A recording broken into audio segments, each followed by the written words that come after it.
खुलुमबाय सनाफोर फिन खनसेबाव दिनै गोदान मोनसे भिडिअ बाथौनिफ्रायनो बरायहरनाय थालायबाय सनाफोर दा फुंनि टाइमा 6टा जाबाय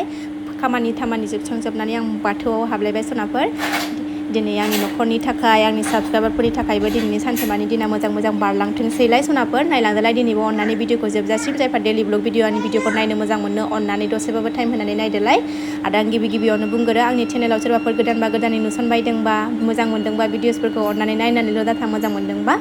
सब्सक्राइब खालामनानै ला बेल आइकनखौबो क्लिक खालाय जाहाथे आं गोदान भिडिअ आगारोबानो नोंथांमोननियाव नटिफिकेसन थांनाय बायदि थुनायलांबाय थादो सनाफोर फारि मा शेयार खालामलांनो हायो दिनैनि भिडिअनि गेजेरजों शेयार खालामलांसैलाय सनाफोर बोथोरा नायलाय फुंनिफ्रायनो सान्दुङानो दा ओरैबायदि गरमखा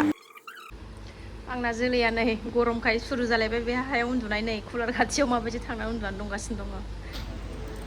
फुजा होखां आरिखां एसे देलायना लाबाय सनाफोर फिसाखौबो स्कुलाव दोनलांनांगौ नालाय दाख्लै मोनसे थांखांबाय परिखाया ओमफ्राय दिनै दङलाय सानसे बाद नालाय दिनै दङलाय थांनोसैलाय नै दालि जानगासिनो दङ दालि रुखानानै लाबोबाय आङो ओमफ्राय मेगि जालांनो नै मेगिजों ओंखामजों फिसाजोआबो मेगि संनोसै टाइमाबो दंबावो नालाय दासो 7टा जादों 8:45 नालाय एसेमब्लिया ओमफ्राय परिखायाथ' 9टानिफ्राय स्टार्ट नालाय बिदिनो जोङो 8:30बा ओंखारलांनोसै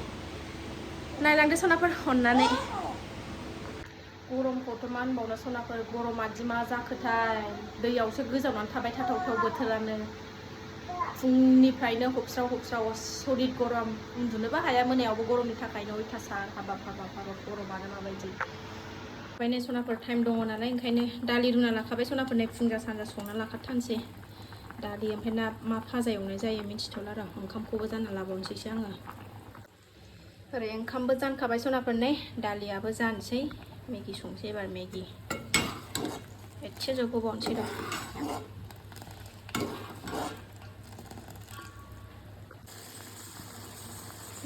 दालिया मोननानै दालियाबो मोनबाय सनाफोर मेगिखौबो संहोबाय आङो नै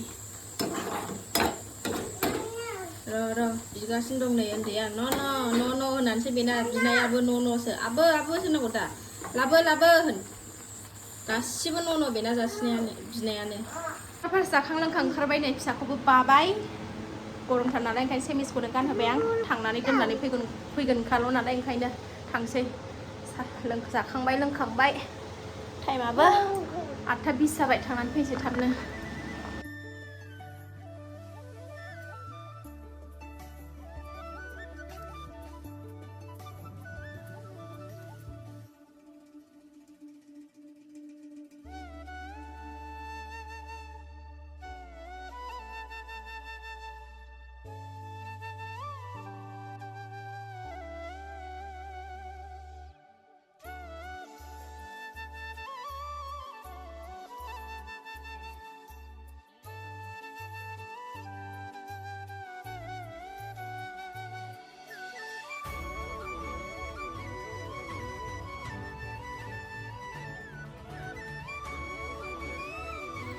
दोननानै फैबायबो सनाफोर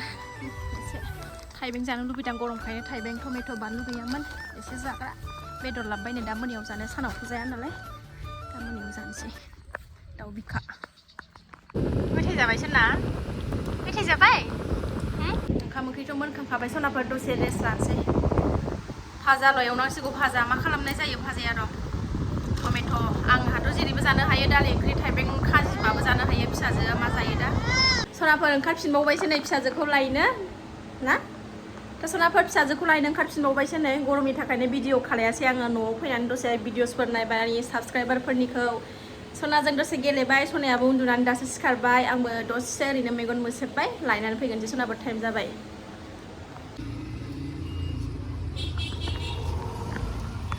सनाफोर स्कुलनिफ्राय फिसाजोखौ लानानै फैबाय ओमफ्राय गबनोसै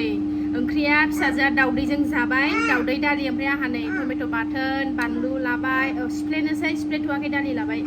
बेनोसै दिनै बानलु लादों नै बानलु बिसिबांबा बुरजा सिफ्लेना लागोनसै र' बानलुआ जा बुरजाखा जोंनिया बानलुखौनो दिनै बिसिबांबा बुरजा लादों सनाफोर र' आं टमेट' बाथोन सिफ्लेगोन नै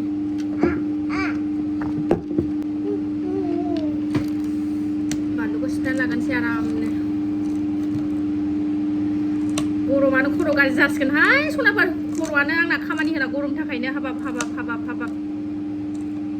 फांखाखौनो जिरायनो हाया गरमानो अखाबो हाया अखा हाहां दोमैहां जायो दोमैयो अखा हानो बायदि हायाबो दै बाना जालायलायनाय अखा फैबानो हामसै सालाखौ बाराखौबा बाथारनो हाया हा गरमद्रायबाथाय